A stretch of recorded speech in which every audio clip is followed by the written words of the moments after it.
Berat Sip, ini ya, ini memorinya yang terlalu kecil. recording udah mulai. Mulai ya. Emang nggak? Ya. Bismillahirrahmanirrahim. Assalamualaikum warahmatullahi wabarakatuh. Waalaikumsalam warahmatullahi wabarakatuh. Selamat malam, salam sejahtera. Alhamdulillah setelah kita melewati hari kedua bulan puasa, bulan suci Ramadan, setelah melaksanakan salat sunat muakkad taraweh, kita bisa berkumpul kembali di acara visit di Jabar Batch 6. Hari ini akan ada pembahasan dari guru-guru hebat, para senior saya. Pak Uhen Adi Saputra, beliau akan bertindak sebagai moderator yang sangat luar biasa sekali. Dan sebagai presenter nanti akan dipresenter oleh Pak Roni Nur. Insya Allah hari ini akan dipaparkan semuanya secara tuntas, secara tajam silet, supaya tidak memperpanjang waktu. Untuk mempersingkat waktu, saya langsung serahkan kepada moderator yang sangat luar biasa. Silakan Pak Uhen Adi Saputra. Baik, terima kasih Bapak Abdul Basit SPD. Bapak dan Ibu sekalian, Assalamualaikum warahmatullahi wabarakatuh. Waalaikumsalam warahmatullahi wabarakatuh. Salam sejahtera, selamat malam. Dalam rangka visit di Jabar, awali kegiatan kita dengan bacaan basmalah bersama-sama. Bismillahirrahmanirrahim. Bapak Ibu, pada malam ini kelompok kami yang terdiri dari 3 orang, masing-masing Bapak Roni Nur Widianto SPD yang pada saat ini akan bertugas sebagai presenter, Pak Abdul Basit SPD dari SMA Negeri 1 Tegalwaru, Purwakarta sebagai host. Saya pribadi panggil saja Uhen dari SMK Angkasa Hussein Sastra Negara Bandung. Acara akan berlangsung singkat dengan diskusi tidak lebih dari 60 menit. Tapi kalau saya sudah bertemu Pak Roni, waduh, biasanya berlangsung bukan saja pada acara ini, tapi bisa ke frekuensi lain, yaitu baru. Tetapi masih di ruangan ini. Dan temanya masih aktual, walaupun sudah di luar forum. Bapak Ibu yang saya hormati, presenter kita malam ini, sesuai flyer yang kami sampaikan di grup, akan membedah otak manusia. Ngeri memang. Dan dia akan menggunakan kunci-kunci yang diketahui Bapak Kapten Roni Nur Widianto SPD dari Skuadron Pendidikan 501 Bogor. Secara kompeten tentu Bapak Roni capable untuk mengenali tanda-tanda otak super. Berapa harga tertinggi, apakah kita oversupply pemilik otak super, akan mengubah inflasi berapa digit, kita tidak tahu. Kita diskusikan saja bersama. Andai saja di antara Bapak Ibu memiliki pandangan lain dan surplus pemahaman, inilah ruang terindah untuk sharing. Dengan tag UMOS, dengan moto, semakin pintar seorang, semakin bodohlah dia. Wah, ngeri. Jadi kita boleh sebut pintar, kita boleh sebut bodoh. Menurut dia, bodoh dan pintar sama saja. Tapi secara visualis dia memandang lain. Dia memberi ujung di akhir 5 titik. Setelah dia kemudian tanda seru. Saya ganti 5 titik itu apaan? Kemudian tanda serunya tuh. Jadi apaan tuh? Baik Ibu Bapak, tata tertibnya pertemuan ini sederhana. Demi kelancaran, maka kita dengan bangga beliau hadir dan kita simak bersama dalam hening dengan mute your microphone.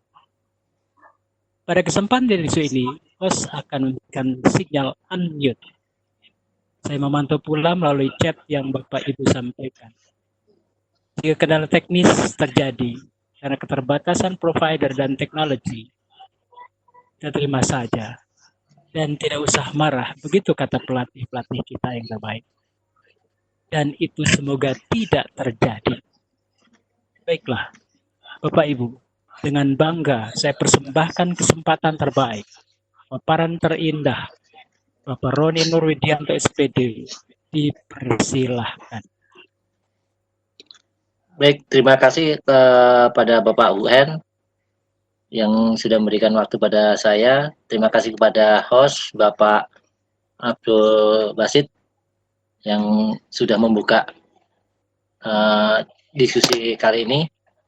Baik, pertama-tama kami ucapkan selamat datang kepada Ibu Luki selaku PJ Wilayah, Bapak Wahyu selaku instruktur pembimbing kami, terus kemudian selamat bergabung kepada bapak-bapak, ibu-ibu yang bersedia berkenan untuk bisa bergabung, saling sharing ilmu di sini. Dan tidak lupa saya ucapkan selamat datang dan selamat bergabung pada tamu kita, Bapak Erdi, istilahnya yang di luar dari VCT ini sebagai partisipan, agar apa yang didapat di sini bisa diamalkan maupun di-sharingkan kepada rekan-rekan di yayasannya. Baik, sebelum saya masuk ke paparan, tidak ada salahnya mengulang kembali. Saya Roni Nurwahyudianto, saya berasal dari Skadron Pendidikan 501 Bogor. Mungkin saat ini saya sebagai presenter akan memaparkan sedikit ilmu yang saya dapat. Bukan berarti pintar, tetapi kita saling sharing saja. Apa yang saya dapat barangkali bermanfaat dan bisa dikembangkan baik bagi diri kita pribadi maupun ke anak-anak didik kita, Pak, Bapak Ibu, Pak. Karena ini sangat bermanfaat dan kalau kita ulas, kita bongkar, itu akan sangat membangkitkan motivasi siswa maupun hal-hal yang menurut nalar dan pikiran kita tidak mungkin akan bisa terjadi mungkin. Jadi itu saja. Baik, untuk mempersingkat waktu akan saya sedikit buka. Mohon waktu sebentar, saya buka paparan saya, presentasi saya.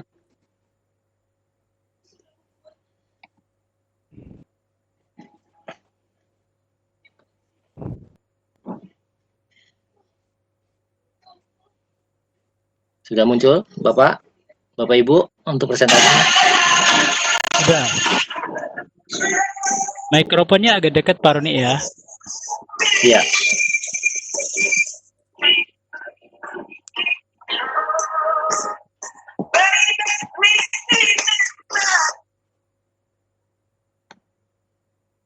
Baik, pada kesempatan kali ini saya akan mengulas kunci melatih otak super. Artinya kita semua secara umum mempunyai otak yang normal.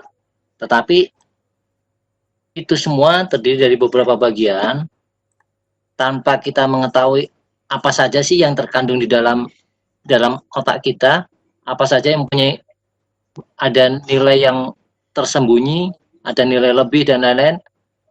Tanpa kita mempelajari, tanpa kita mengulas atau berusaha mencari, saya yakin Bapak Ibu hanya mendapat ya sekedar itu saja.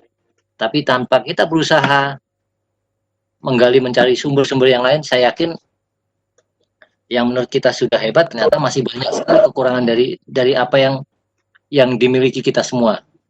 Baik, untuk membuka itu semua, mari kita coba kita buka satu persatu apa yang kita ulas.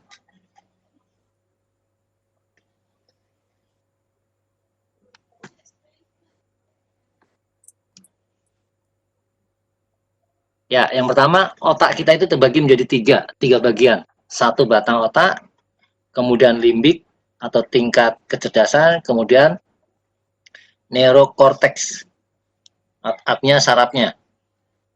Kemudian kita buka di bagian otak sendiri ada yang dikatakan namanya lobus. Ya, bagian-bagian lobus yaitu terdiri dari asipital, yaitu otak bagian belakang. Jadi di kepala kita ini, di bagian belakang, biasanya kenapa orang kalau jatuh tidak boleh terbentur kepala belakang ini, karena itu dikatakan otak bagian belakang. Dan fungsinya pun salah satunya untuk melihat, jadi larinya ke saraf mata. Kemudian bagian yang kedua, frontal, otak depan. Artinya kalau dikatakan, mohon maaf kalau orang Jawa bilang jidat ya, di depan jidat ini, itu otak bagian depan kita, yang dia mempunyai fungsi memberikan tindakan sengaja atau menilai sesuatu, menghasilkan kreatif, kemudian merencanakan sesuatu dan menyelesaikan suatu permasalahan. Itu fungsi dari otak frontal atau depan ya. Kemudian bagian yang ketiga yaitu parietal, yaitu otak atas. Otak atas artinya kalau dibilang orang apa ya, ubun-ubun atau apa ya. Jadi kalau kita di bagian atas nih, kalau saya gambarkan di tangan saya di atas sebelah sini, ya itu adalah sensor yang tinggi, artinya bahasa baik isyarat dan lain-lain ada di sana. Terus kemudian bagian yang terakhir yaitu temporal atau otak sebelah kiri, sebelah kanan. Itu fungsinya sebagai pendengaran, memori, pemakna bahasa dan kegiatan-kegiatan yang bersifat kreatif di situ. Kita lanjut, kita lihat burung dulu terbang. Setelah burung terbang kita lihat faktor-faktor pembentuk kecerdasan dasar. Yaitu satu, jelas gizi menentukan kecerdasan seseorang. Dengan gizi yang baik, secara tidak langsung dia akan mempunyai pengembangan dalam otak mereka akan lebih baik, karena hal-hal yang dibutuhkan vitamin, enzim dan lain-lain itu akan terpenuhi. Kemudian itu kalau gizi tadi secara dasar, kemudian di dalam pengembangannya pola makan itu akan mempengaruhi. Artinya makan seseorang itu akan mempengaruhi cara berpikirnya suatu otak. Jadi pengembangan otak, pengembangan maupun kerja otak akan berpengaruh apabila pola makan mereka atau seseorang itu yang tidak terstruktur. Di samping pola makan, motivasi untuk mengembangkan itu akan juga mempengaruhi kecerdasan dasar, pembentukan kecerdasan dasar. Terus kemudian yang ketiga, faktor pembentuk kecerdasan dasar itu yaitu salah satunya lingkungan. Di mana kita di dalam lingkungan akan berkembang di mana kita hidup. Artinya kalau kita hidup di lingkungan yang istilahnya berpendidikan atau yang mempunyai latar belakang pendidikan baik dan lain-lain, secara tidak langsung kita akan terpengaruh. Dengan terpengaruhnya itu otak kita pun akan berkembang untuk mengikuti apa yang menjadi kebiasaan di lingkungan itu. Tetapi akan berbeda apabila kalau kita di lingkungan yang pendidikannya sifatnya pendidikan rendah atau latar belakang sosialnya rendah, secara tidak langsung otak kita pun akan tercetak di lingkungan sekitar. Secara tidak langsung tidak akan berusaha untuk mengembangkan diri, meningkatkan kemampuan dari otak kita itu sendiri. Kemudian kita lanjut. Nah, kemudian pengembangan tadi, kecerdasan dasar tadi, tidak lepas dari rangsangan neurostimulus, artinya rangsangan pada saraf ya. Nah, rangsangan pada saraf bisa dikembangkan dengan cara ini. Satu, permainan.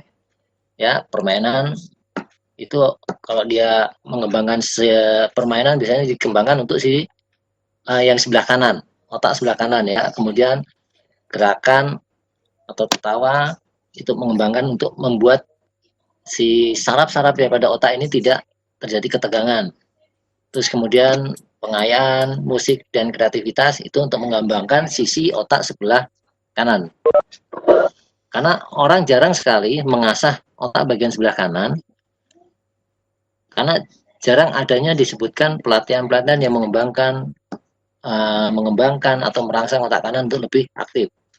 Sedangkan latar belakang pendidikan sekarang rata-rata sebagian besar mengembangkan pengembangan di otak kiri yang secara sistematis dan struktur. Sedangkan otak kanan bekerjanya tidak secara struktur. Mungkin kalau dikategorikan sekarang Kurtilas, rata-rata Kurtilas sekarang sudah menggunakan sistem pengembangan, dia mengaktifkan untuk otak sebelah kanannya.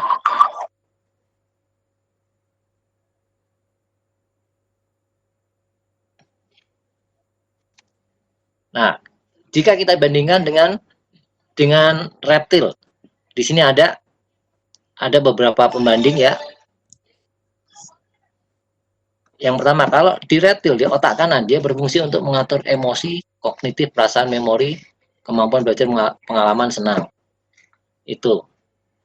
Terus kemudian atas kanan, terus bagian bawah, mengatur emosi, kognitif, perasaan, memori, kemampuan belajar, pengalaman, dan kesenangan. Kemudian bagian kirinya mengatur emosi, kognitif, perasaan, memori, kemampuan belajar, pengalaman, dan berusaha untuk hidup senang. Itu kalau di dalam kita bandingkan dengan otak dalam reptil.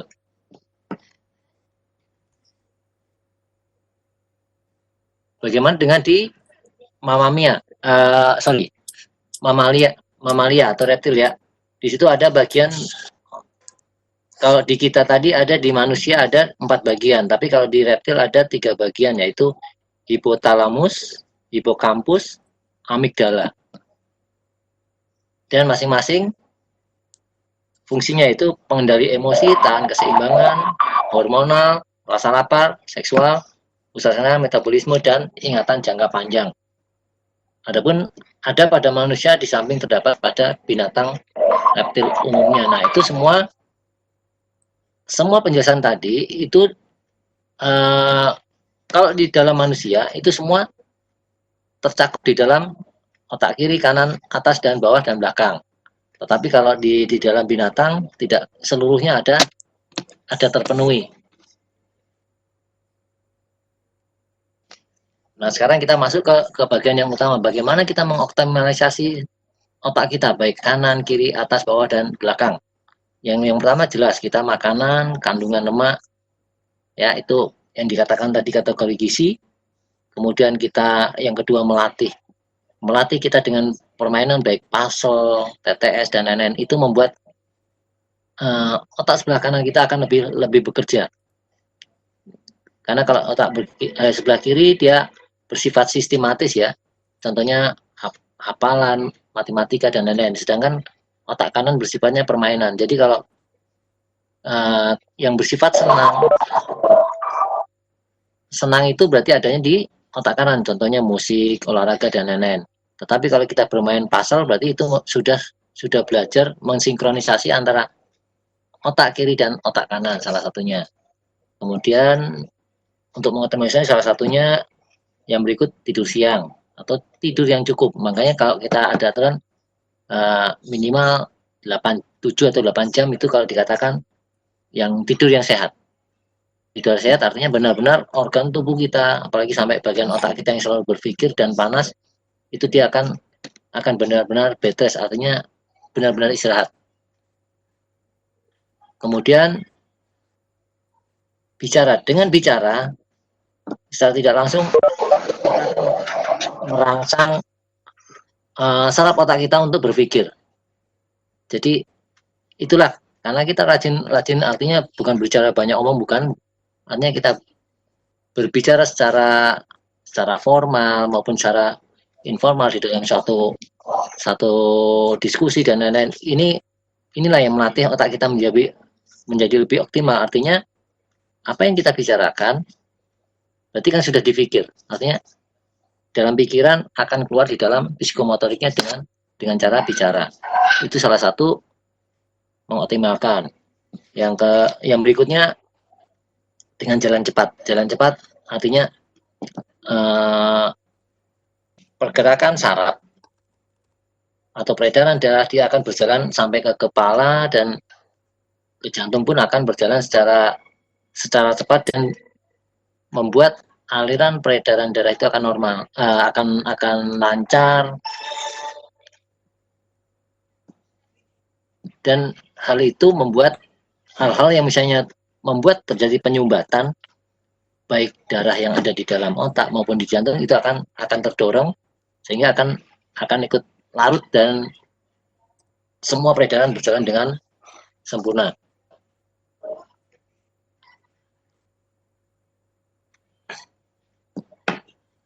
Kemudian yang ketujuh, dapatkan leptopan atau rangsangan ya. Kemudian yang 8, kurangi mengkonsumsi gula berlebihan. Makanya dengan usia-usia yang sudah cukup lanjut dianjurkan dokter mengurangi gula. Artinya apa? Gula itu membuat peredaran darah menjadi pekat.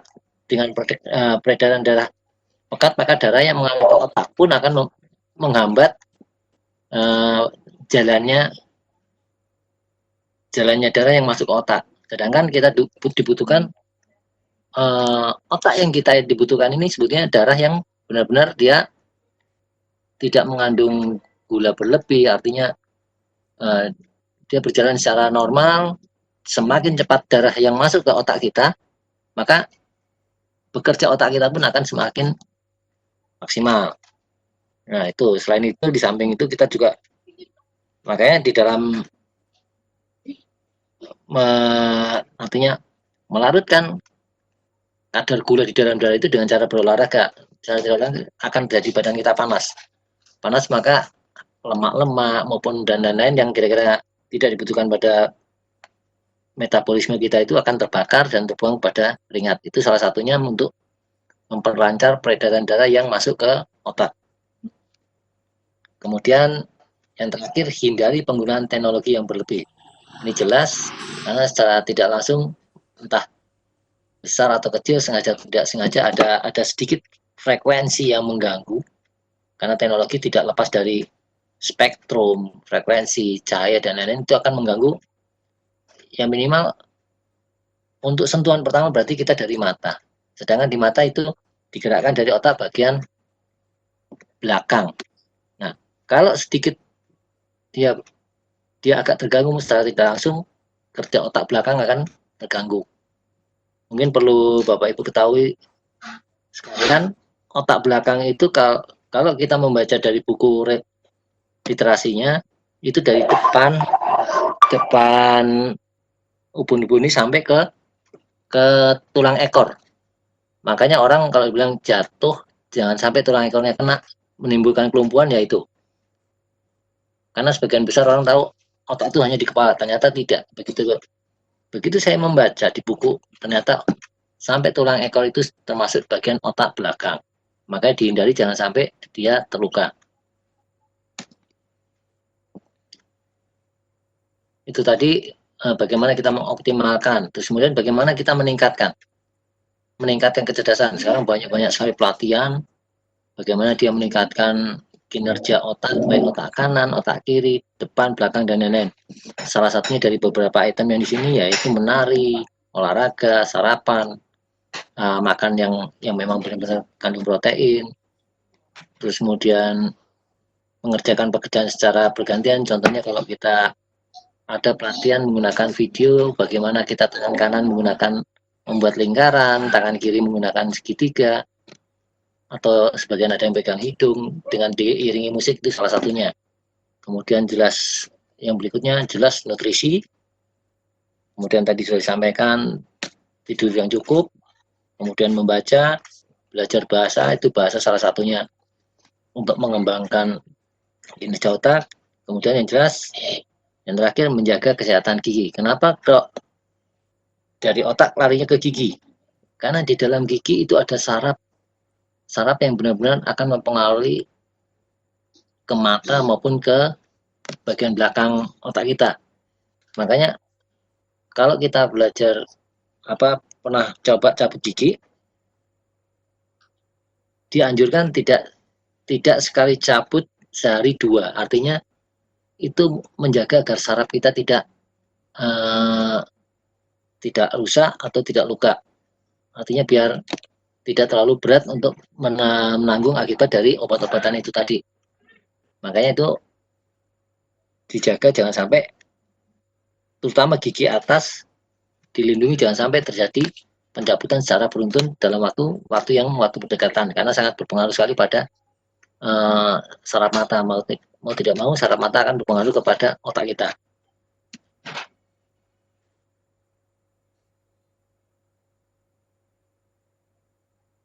Nah, yang berikutnya sebab-sebab hilangnya ingatan, artinya bukan, atau lemah otak, artinya bukan gila ya Pak.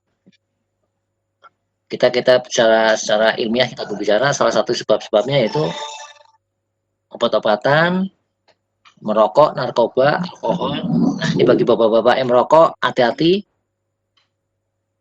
jangan terlalu banyak merokok, apalagi sampai rokoknya dihabiskan, itu akan menyebabkan ingatannya hilang, artinya lemah. Terus kemudian kurang tidur. Yang berikutnya depresi, jelas terlalu beban pikiran banyak membuatkan otak makin bekerja lebih keras. Itu menyebabkan suatu pembengkakan di saraf otaknya. Terus kemudian stroke, itu jelas karena pengaruh dari kadar gula yang berlebih. Terus kemudian yang tadi saya sampaikan, cedera kepala, artinya kepala bagian belakang itu tidak boleh, apalagi tulang belakang. Itu jelas otak bagian belakang kan mempengaruhi saraf ke organ motoriknya. Kemudian demensia, kekurangan nutrisi, terus kemudian yang kadang kita tidak sadari, kelenjar tiroid. Nah, ternyata kelenjar tiroid ini salah satunya cairan racun yang ikut nanti beredar di dalam peredaran darah. Kalau dia berjalan di dalam peredaran darah, mau tidak mau dia akan masuk ke peredaran darah di dalam otak kita. Mau tidak mau otak kita pun akan berpengaruh. Terus kemudian HIV, TBC, sifilis, dan itu salah satu virus-virus yang akan masuk melalui peredaran darah.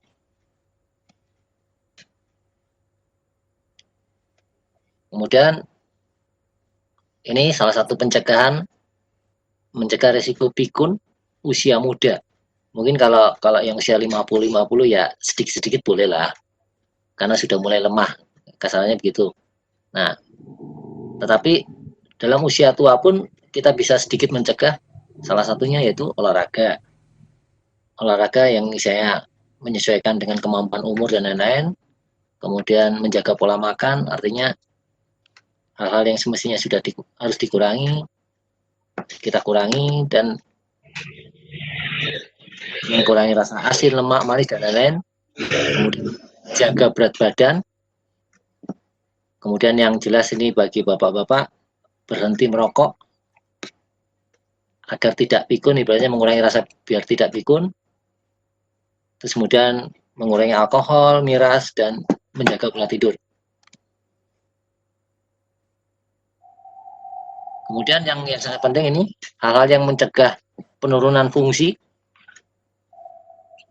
yaitu dengan cara kita pola makan tadi, salah satunya dengan pola makan yang baik dan tertata dan yang sehat, saya yakin hal ini akan terhindari. Kemudian yang kedua, kita berusaha aktif, artinya aktif baik dari secara fisik, cara berpikir, dan motoriknya kita aktif, kreatif, dan antisipatif. Kemudian yang ketiga, tetap tenang dan istirahat yang cukup. Dan dari semua itu salah satunya ya kita harus cukup istirahat yang cukup. Kemudian yang keempat, tantangan untuk berpikir dan belajar. Artinya, makanya tadi di moto di atas, di dalam file saya bilang, semakin pintar orang itu, semakin bodohlah orang itu. Nah, itu maksudnya di sini tantangan untuk berpikir dan belajar. Artinya dengan dia berpikir terus, secara tidak langsung dia otaknya untuk berpikir dia akan lebih aktif dan terhindar dari kelemahan fungsi otak itu sendiri. Terus kemudian yang terakhir ini agak riskan ya, mungkin dari poin ini mungkin bisa dikembangkan dari terutama yang udah rumah tangga, mungkin bisa dari poin 5 ini menjadi hal yang lebih menambah kemampuan kita. Nah, kemudian dari beberapa otak itu tadi kita salah satu kita bandingkan otak kiri dan otak kanan saja dulu. Di otak kiri jelas sekuensial, artinya terkonsep ya. Jadi pelajaran yang kayak pelajaran kita sekolah zaman dulu itu kan harus begini-begini nih. Itu yang dikatakan sekuensial. Kemudian linear, searah, dan bersifat rasional, logis. Tetapi berbeda dengan otak kanan. Otak kanan sifatnya acak, bebas. Jadi tidak aturan tatanan yang memang secara terstruktur. Tidak teratur, intuisif, artinya inisiatif yang sifatnya membuat dia hatinya senang. Itu kalau fungsi dari otak kanan. Kalau otak kiri secara konseptual, terus secara formal adanya di otak kiri. Nah, mungkin kalau saya ambil dari literasinya itu ada beberapa poin di gambar sebelah kanan ini. Left brain dan right brain itu mungkin secara bahasa Inggrisnya ada semua di situ. Tapi kalau saya rangkum ada di perbandingan ini tadi. Nah, kemudian perlu Bapak Ibu ketahui sekalian, di dalam otak kita sendiri itu ada namanya beberapa gelombang. Gelombang atau frekuensi ya. Di situ ada gelombang alfa, gelombang beta, gelombang theta, dan gelombang delta. Itu dari fungsi masing-masing otak. Nah, kemudian kalau saya jelaskan mungkin sekelumit yang saya tahu, gelombang alfa artinya gelombang yang normal kita bisa dengar, misalnya melalui telinga, itu frekuensi antara 20 kHz sampai 20.000 MHz. Itu yang normal kita bisa dengar, suara burung, suara ini, itu yang dikatakan gelombang alfa. Kemudian yang gelombang beta itu adanya yang di bawah 20 kHz. Jadi tangan kita ini ada listrik. Jadi makanya kalau biasanya orang teknik, dia tidak boleh memegang sesuatu alat elektronika dan lain sembarangan, karena di tangan kita ada listrik. Nah, itu yang dikatakan kategorikan gelombang beta, tetapi yang ada di bawah 20 kHz. Kemudian gelombang theta itu ada yang di atas 20.000 MHz. Itu dikatakan gelombang theta. Nah, terus kemudian apa yang dikatakan gelombang delta? Gelombang delta itu yaitu frekuensi yang ada di otak depan. Artinya otak depan. Mungkin kalau orang-orang awam bilang dikatakan paranormal ya. Dia tahu sesuatu di depannya. Sebetulnya itu tidak. Itu bukan paranormal, karena semua orang kalau dikembangkan fungsinya dia bisa mengetahui itu, karena itu fungsi kelebihan dari otak tengah atau otak depan. Tetapi jarang orang bisa mengaktifkan itu karena sudah dibilangan tabu ini baca paranormal, tapi sebetulnya tidak. Itu dari kelebihan otak tengah manusia, dan jarang orang bisa mengaktifkan itu. Itu salah satu contohnya. Mungkin pernah ada pembelajaran lupa saya apa namanya, itu mengaktifkan otak tengah.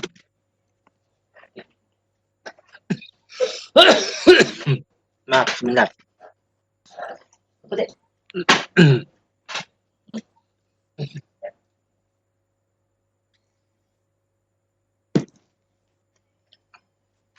Dulu ada namanya sekolah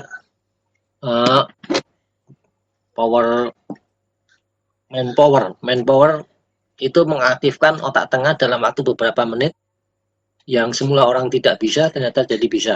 Itu salah satu pelatihan untuk mengaktifkan antara gelombang delta.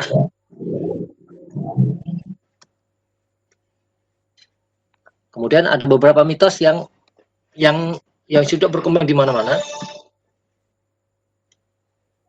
Nah, sekarang dengan adanya pemahaman sedikit yang dari saya beri, mungkin bisa menjawab apa yang mitos ini yang sudah beredar selama ini Bapak Ibu terima, yaitu contohnya satu, otak menurun seiring bertambahnya usia.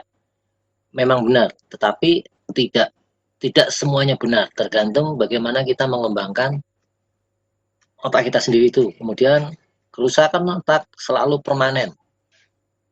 Tidak juga. Sebenarnya kerusakan otak tidak selalu permanen, tergantung sebatas apa dia kerusakan. Apabila dia karena secara benturan dan lain-lain itu mungkin, tapi kalau karena sekarang pengaruh dari lingkungan dan lain-lain itu tidak selalu menjadikan permanen.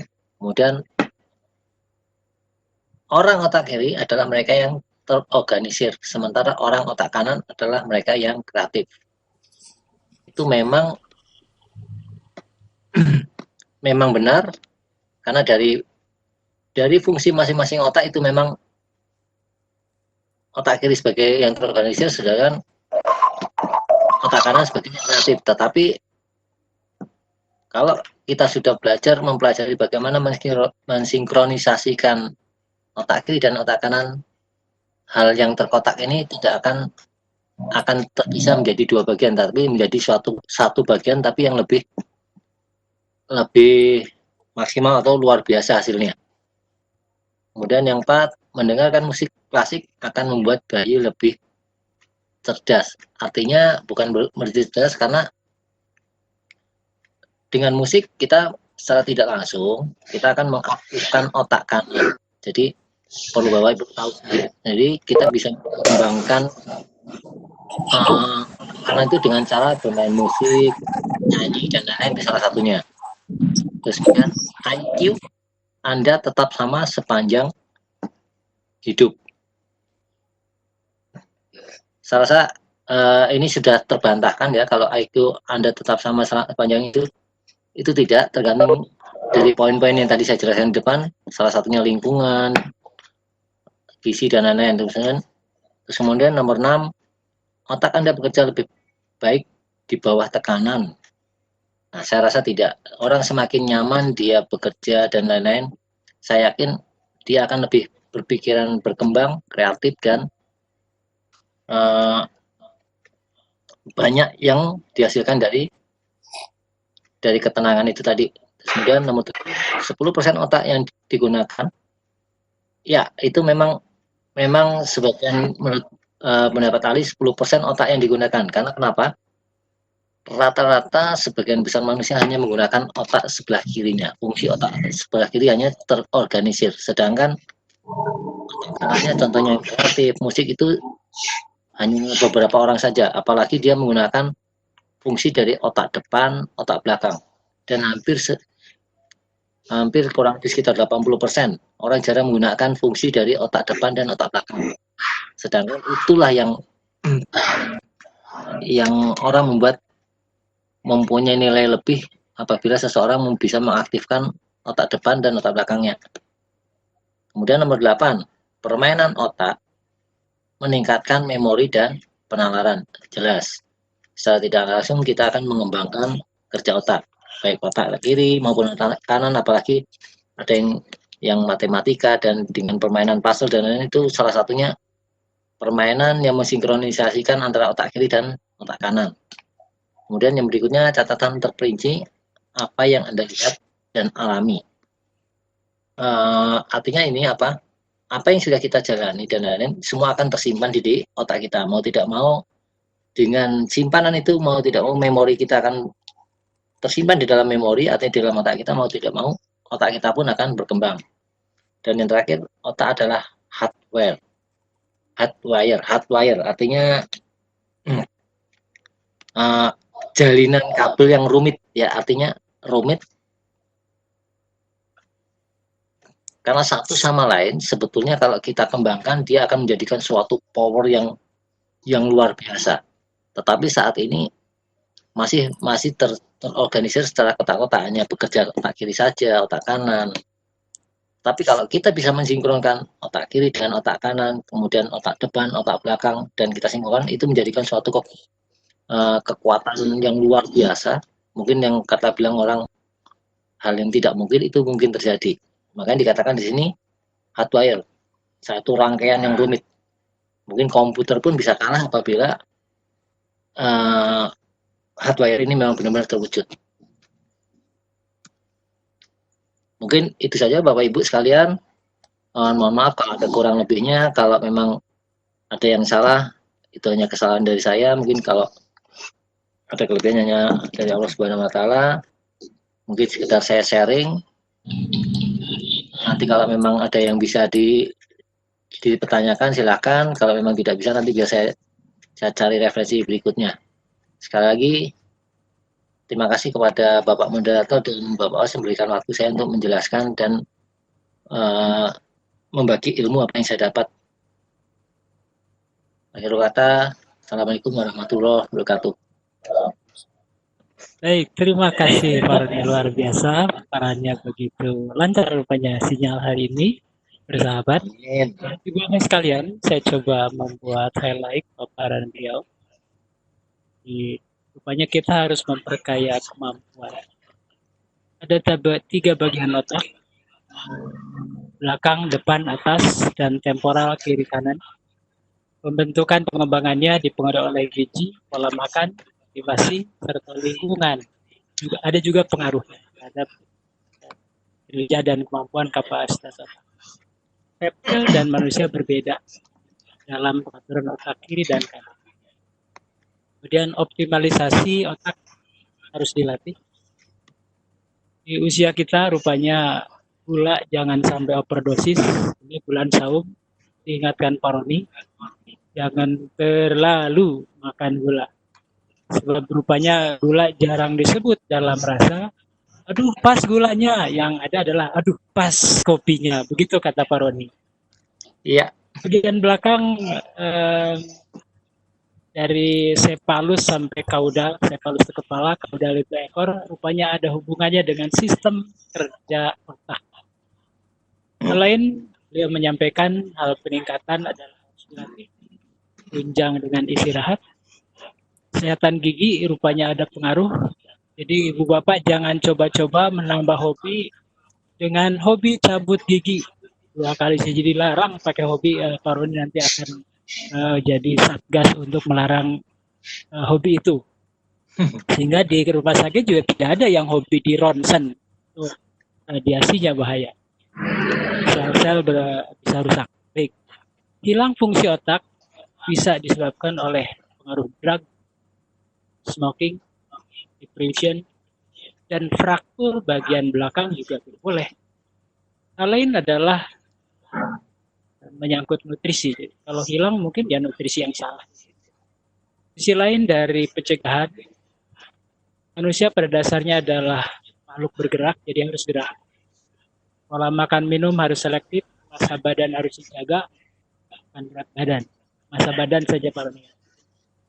Istirahat harus cukup, dan untuk aktivitasnya tentu otak harus dilatih supaya tidak bermuara ujungnya di rumah sakit karena belanja ke Indomaret, ke Alfamart, yaitu namanya dapat stroke.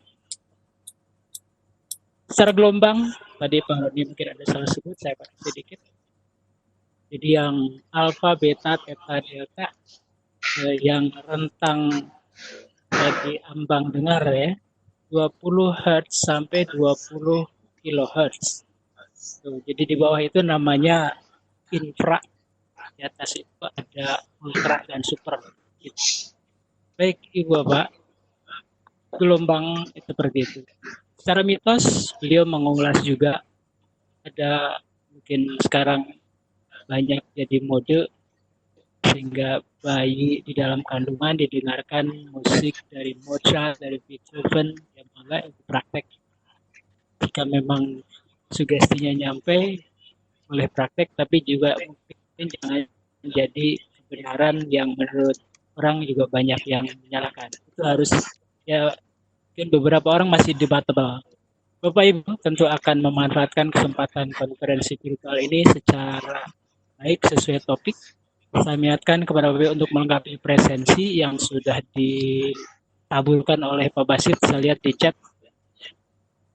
Saya membaca chat pertama di jam pertama tadi dari Bapak Wahyu. Rupanya nih instruktur kita. Selamat malam Pak Wahyu. Assalamualaikum warahmatullahi wabarakatuh. Kita dengar ya Pak Roni ya? Ya Pak. Baik. Izinkan bertanya Pak. Terkait hypnoteaching, seberapa efektif itu terkait memaksimalkan kemampuan berpikir pada peserta didik? Boleh satu dulu Pak, nanti saya lanjutkan Pak Irfan. Mangga, silakan Pak. Baik, terima kasih. Pertanyaan dari Pak Wahyu ya. Betul. Saya lihat di chat pertanyaan yang banyak banget. Bukan hanya banyak tapi berat Pak. Jadi takut saya jawabnya. Berisiko. Takut salah. Ya udah. Mungkin Itu mohon maaf. nanti dibantu Pak Irfan. Tenang, dibantu Pak Irfan. Pak, mungkin Bapak Ibu partisipan yang bisa bantu saya, tolong dibantu saya ya. Baik Pak, Ya. penjelasan dari Pak Wahyu, hypno teaching ya Pak ya. Ya. Sebenarnya hypno teaching tadi itu sangat membantu Pak. Mau tidak mau kalau hypno teaching itu salah satunya teori hipnoterapi ya. Jadi kita menterapi alam pikir kita. Mungkin itu nanti ke pengembangannya kalau dikatakan ada EOSQ, terus kemudian yang 3 poin itu Pak, lupa saya Pak. Nah, biasanya saya EOSQ itu melaksanakan di malam hari, di keheningan, hipnoterapinya itu, baru setelah itu kita masukkan pemahaman. Nah, salah satunya kalau kita kepada siswa, kita ambil waktu yang hening, tenang, kita masukkan hypno teaching itu sangat bermanfaat sekali. Apalagi tergantung kita tujuan kita mau menghipno teachingnya di sebelah bagian mana. Apakah kita dalam proses pembelajarannya atau dia dari segi kreatifnya, kognitifnya, dan afektifnya dan lain-lain. Jadi kita bisa terapkan. Makanya salah satunya itu kita merangsang satu hati, kemudian larinya ke otak. Mau tidak mau otak kita untuk bisa berpikir ya Pak ya. Nah, salah satu fungsi otak itu kan dia menggerakkan hati. Jadi otak kita yang sebelah kiri untuk berpikir, otak kanan untuk menggerakkan. Kemudian, nah otak yang lain itu bermain ada perasaan dia mau menjalankan dari otak tengah dan otak depan. Nah, fungsi dari hipno sepengetahuan saya, fungsi dari hypno teaching itu dia mengaktifkan di otak bagian tengah dan depan, Pak. Artinya disinkronkan antara tengah dan depan agar si otak kiri itu dia bekerja secara maksimal. Artinya kalau memang dia belajarnya males dan lain-lain, dia akan mengerjakan otak kiri untuk menggugah otak tengahnya, mensinkronisasikan biar dia rajin. Artinya rajin belajar, mau tidak mau dia otak tengah dia bekerja mengerjakan fungsi hati. Salah satunya itu.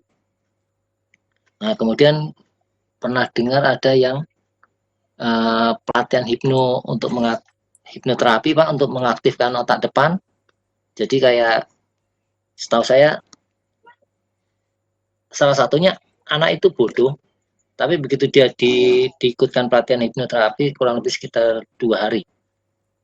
2 hari secara tidak langsung dia akan motivasi dia belajar akan meningkat drastis. Kemudian kalau dia mengaktifkan hipnoterapinya di otak depan, si anak itu naik sepeda dengan mata ditutup, dia bisa berjalan melewati rintangan tanpa nabrak atau merusak rintangan itu. Itu saya pernah ikut, pernah tahu ada pelatihan seperti itu Pak. Terus kemudian yang terakhir, kantor saya pernah melaksanakan anak-anak SD, salah lupa saya. Bentar saya tanyaan. Jadi pelatihan di sekolah atau belajar apa? Yang serunya banyak? Yang waktu di sekolah.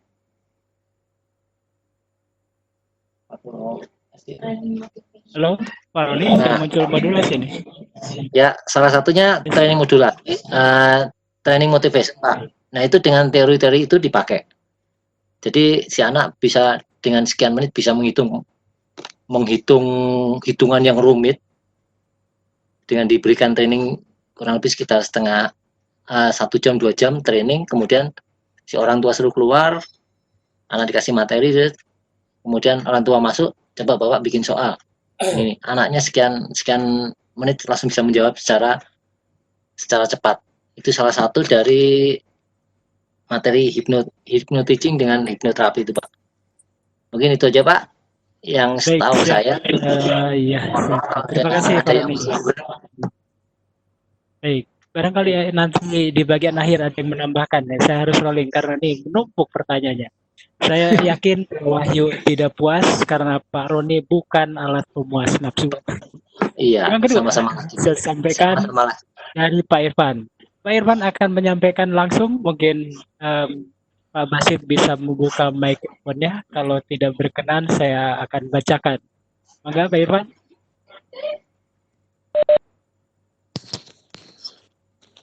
Halo, Assalamualaikum. Waalaikumsalam. Mangga, Pak. Kenapa saya harus open mic, Pak? Saya ingin dengar suaranya. Ini kan Vicon, Pak, bukan email. Biar kayak stand up comedy. Alhamdulillah. Bismillahirrahmanirrahim. Assalamualaikum. Selamat malam semua. Alhamdulillah, materinya hebat, materinya mantap. Ada Pak Uhen, ada Pak Abdul Basit, ada juga Pak Roni yang menyampaikan ini. Ini tim Tiga Sekawan kompak banget, Dan materinya cukup menarik dan Pak Roni, kalau saya sih bukan spesialis untuk anatomi tubuh manusia. Itu karena saya kan pusatnya konsentrasinya ke bidang ilmu sosial dan komunikasi. Tapi apa yang disampaikan oleh Pak Roni itu sangat nyambung sekali, sangat sinkron sekali dengan keilmuan komunikasi yang saya dapatkan. Seperti yang tadi yang kata Pak Roni tadi bahwa teaching, hipnoterapi, dan tadi juga ada pertanyaan hipnosis juga gitu. Waktu itu saya pernah menyampaikan bahwa 70% sebetulnya manusia itu dikuasai oleh alam bawah sadarnya, karena memang alam bawah sadar itu berperan penting terhadap proses pikiran dan proses komunikasi manusia. Kalau Pak Roni itu lebih kepada anatomi otaknya, kalau saya buah dari otak itu kan pikiran gitu, seperti itu. Nah, untuk meningkatkan 70% itu lebih muncul ke permukaan, memang dibutuhkan pelatihan pikiran dan pelatihan otak dalam hal ini. Mungkin salah satunya dengan yang tadi Pak Roni katakan, bahwa dengan teaching dan hipnoterapi seperti itu, mungkin salah satunya memang setelah ilmiah sudah teruji, itu bisa membangkitkan alam bawah sadar manusia. Nah, mungkin inilah perbedaan kita dengan orang-orang yang secara pemikiran ya orang-orang jenius, orang-orang bijak, orang-orang suci, di mana mereka sudah bisa mengaktifkan alam bawah sadarnya itu, seperti itu. Makanya kalau misalkan di pesantren itu ada ilmu namanya ilmu laduni, sebetulnya itu bukan ilmu mistik.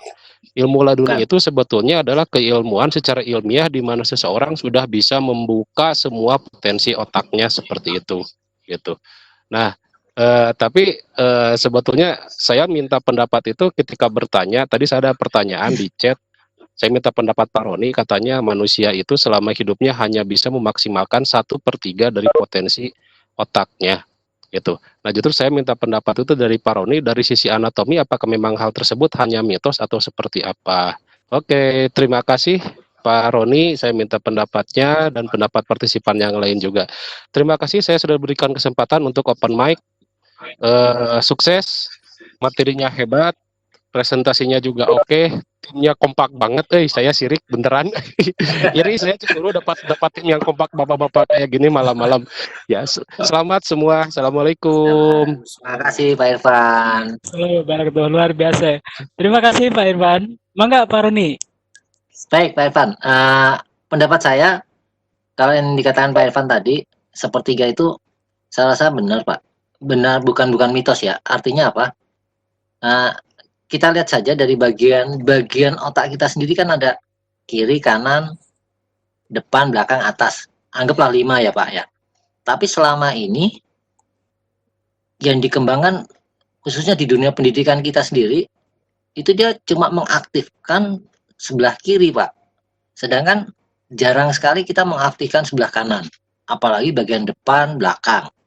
Nah, Nah, kalau kita hitung-hitungan, hitung-hitungan kasar, 5 yang diartikan 1 maksimal paling 2, kiri dengan kanan.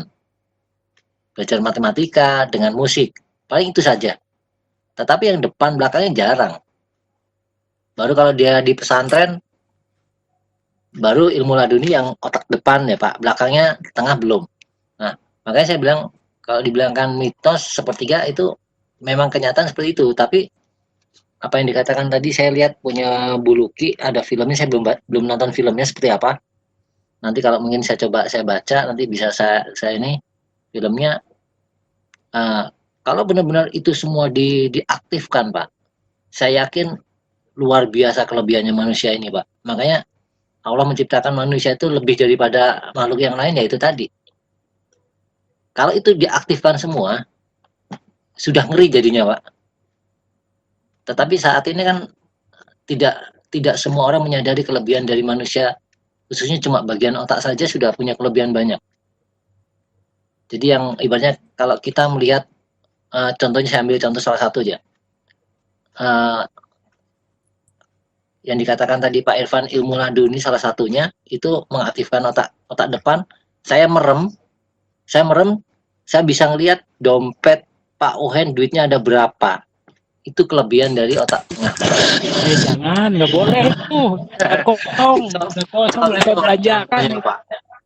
Contohnya seperti itu Pak, itu salah satunya. Jadi itu yang dikatakan ilmu laduni. Tapi kata orang awam yang bilang, wah itu ilmu mistik, ilmu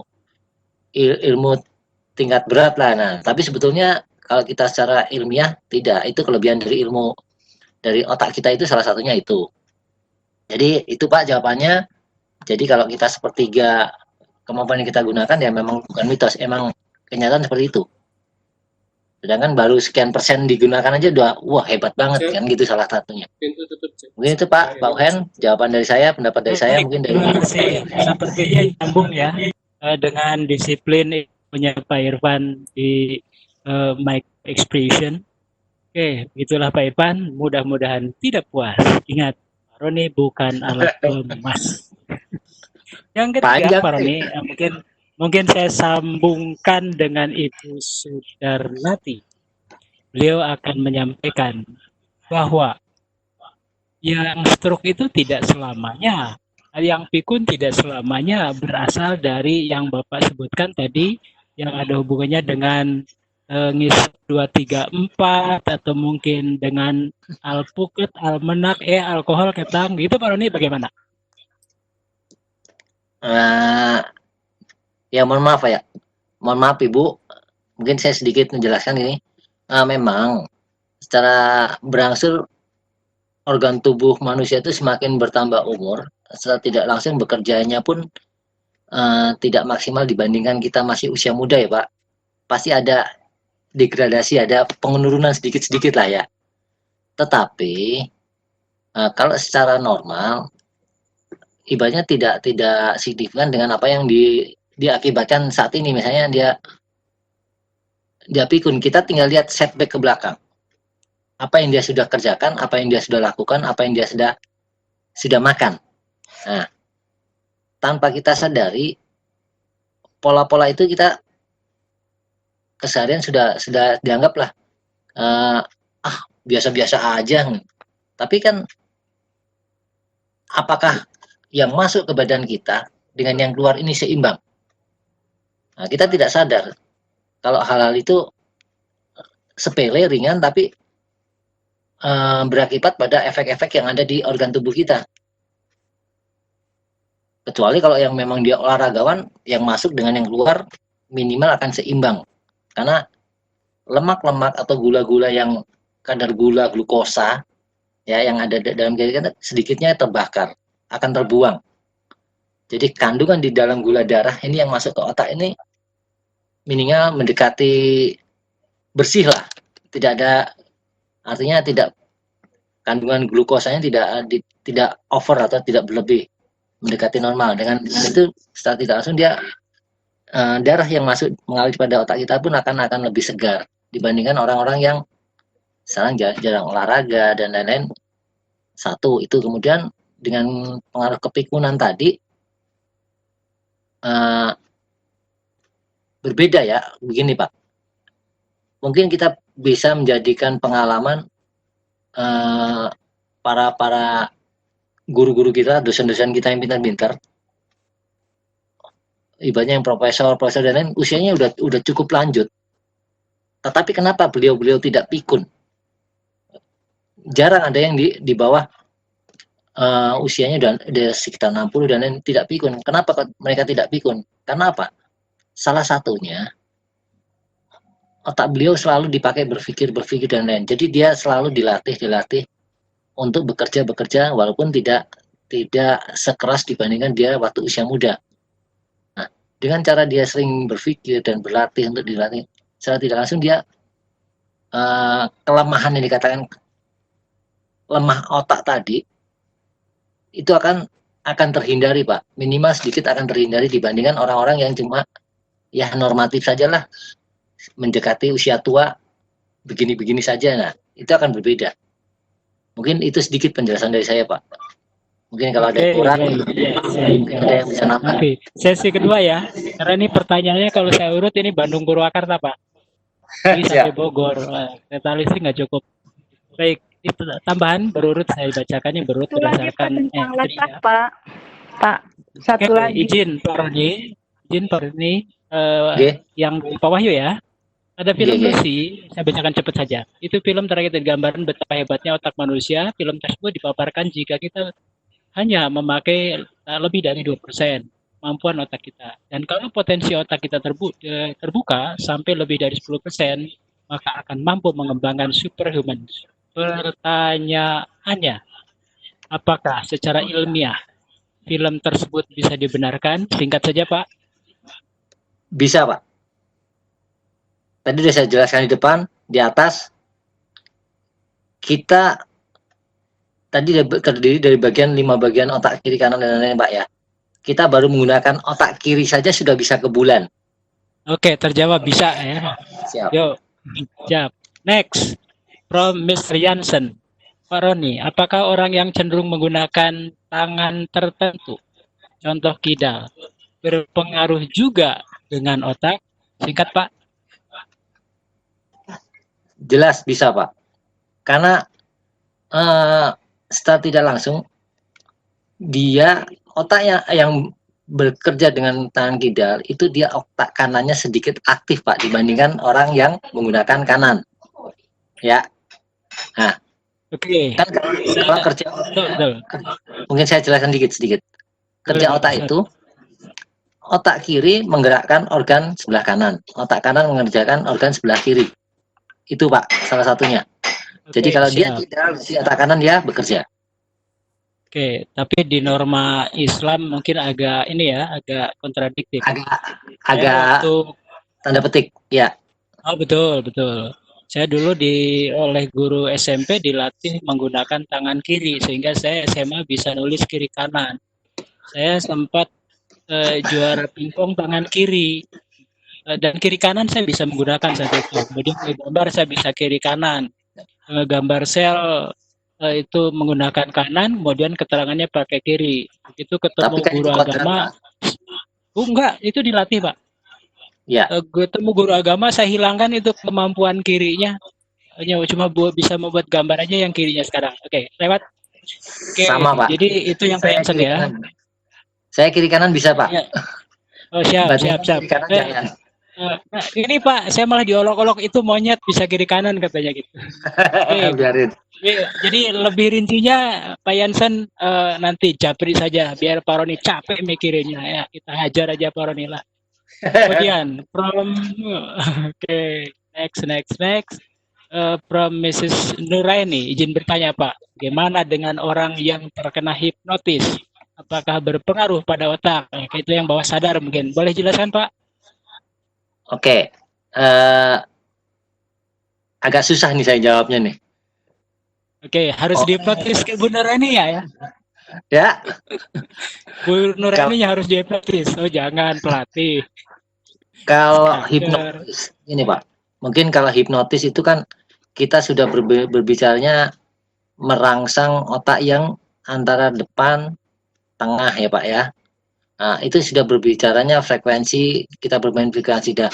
Nah, sekarang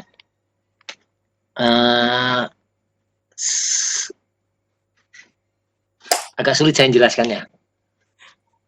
Semua otak itu kan dia menjalankan seluruh organ tubuh kan Pak ya. Siap. Ya. Nah, organ tubuh. Nah, salah satunya makanya kenapa orang bisa terkena hipnotis karena dia masih belum sempurnanya sinkronisasi antara masing-masing otak itu tadi Pak. Ya kan? Nah, ya, otak tengah dia hipnotis itu dia merangsang otak bagian tengah dan depan. Sedangkan secara berpikiran logika ada di otak sebelah kiri. Ya kan Pak ya? Ya betul. Berpikiran logis. Nah, secara teori logis itu ada di otak kiri. Nah, dengan adanya seseorang terkena hipnotis, berarti sedikit banyak yang bersangkutan itu antara otak tengah dan otak kiri itu masih belum begitu aktif sinkronisasinya Pak. Bukan berarti tidak ada sinkron ya, tapi masih belum begitu aktif. Jadi daya rangsang sinkronisasinya masih begitu lambat. Tetapi kalau dia cepat, begitu dia hipnotis, secara logikanya otak kiri ini akan bekerja. Nggak masuk akal nih, kan begitu. Siap. Nah, dengan rangsangan antara sinkronisasi otak kiri dan tengah, dia akan menjalankan ke hati. Hati dia akan menjalankan ke organ, ke mulut dan lain. Oh tidak, dan lain. Nah itulah akhirnya akibat kesinkronisasinya itulah membuat dia menimbulkan respon yang cepat. Menolak kalau tidak. Nah, bukan berarti yang orang terkena hipnotis itu belum sinkron Pak ya, tapi dia urusan masalah sinkronisasinya dia masih agak lambat. Mungkin itu Pak salah satu jawaban dari saya. Pak Roni pernah dihipnotis nggak? Ya. Pak Roni pernah dihipnotis nggak? Nggak pernah mempan ya ke saya Pak. Persis sama dengan saya. Oke, kita lanjut ya. Bukan karena dia pribadi. Dia hipnotis juga nggak punya duit Pak. siap. Oke, lanjut ya. Ini waktu sudah terbatas. Pak Yansen rupanya mengulang pertanyaan, bagaimana kalau otak dan hati tidak sejalan? Gimana solusinya? Rupanya itu berat juga. Saya gabung ya. Ini dari Pak Irfan. Oh, Pak Irfan komentar saja. Terima kasih Pak Irfan. Oke. Next, Bu Sarati. Terima kasih. Kemudian Pak Yansen. Oke, Pak Yansen saya dulu karena ini beliau muncul sepertinya serial banget ini pertanyaannya, luar biasa. Silakan Pak nih. Pak Yandri ya, Pak Yansen itu Pak Yandri. Banyak kan pertanyaannya. Jadi tadi gimana Pak pertanyaannya kalau antara otak dan hati tidak sinkron ya Pak? Betul. Tidak sejalan. Berarti kan ya mohon maaf, saya tidak. Berarti kan apa ya? Hati itu kan dijalankan dari otak bagian tengah ya Pak ya. Ya itu tadi yang saya bilangkan tadi, berarti sinkronisasinya masih agak lambat. Ya, sinkronisasinya agak lambat. Jadi dia diterima di otak kanan, otak atas, kemudian otak kiri dia lari ke organ tubuhnya itu agak lambat. Makanya terjadi tidak selaras sejalan tadi itu Pak. Terus kemudian pertanyaannya, bagaimana Pak kalau kombinasi tangan kiri dan tangan kanan? Nah, itu biasanya orang-orang yang bisa seperti itu berarti dia minimal dia berpikirnya pun ibaratnya seperti sewajarnya orang berpikir, tetapi di satu sisi dia di segi kreativitas, musik dan lain-lain dia pun ada nilai lebih di situ. Makanya dia bisa menggunakan organ tubuhnya kanan dan kiri karena dia bisa menggerakkan secara bersamaan dua-duanya kanan dan kiri. Artinya sudah terjadi sinkronisasi antara otak kiri dan otak kanan itu Pak salah satunya. Mungkin itu Pak jawaban dari Pak Yandri. Oke, baik, terima kasih Pak. Lagi belum terjawab. Ada yang akan menyampaikan langsung Saya Ada yang karena ini ada sudah yang mendesak waktunya, silakan ada, ya, Pak Abdul akan terpilih siapa yang akan di open mic, enggak? Silakan Ibu Sudarnati, dari tadi Pak udah Nah, Bu. mencoba ini terus tuh. itu Pak, ada satu lagi pertanyaan yang belum dijawab. Itu latah juga, apakah itu kelainan dari otak? Apa sebabnya itu Pak? Latah ya Bu ya.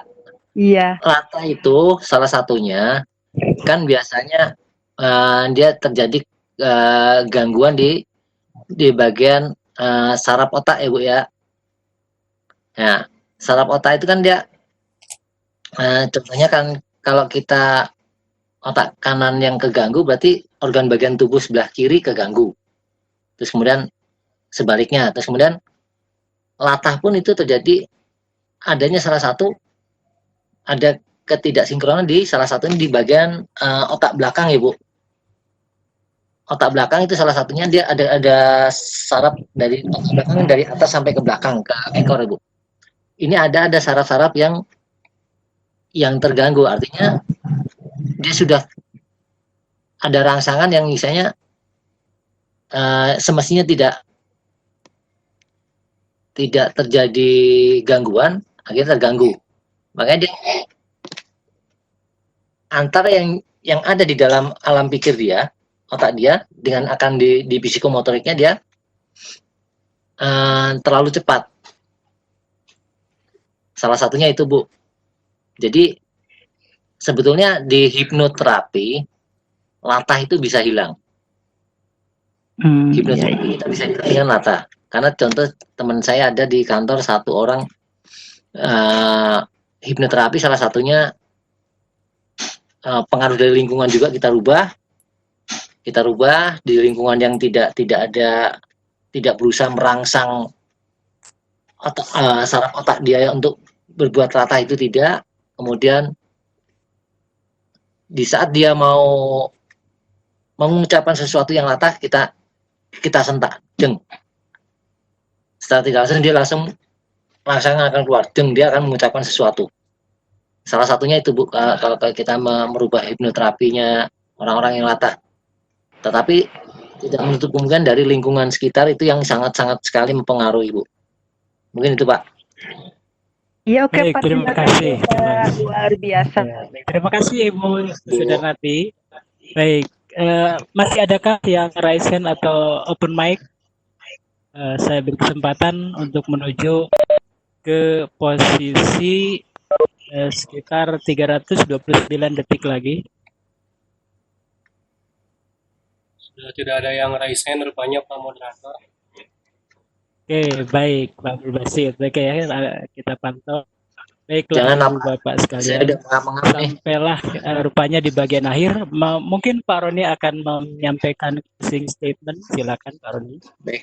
Baik, terima kasih buat bapak-bapak, ibu-ibu yang sudah berpartisipasi untuk bisa saling membagi ilmu, mengisi ilmu. Baik, ini mungkin sebagian yang saya punya. Artinya kita masih sangat jauh untuk belajar ini. Mari kita mendalami sama-sama.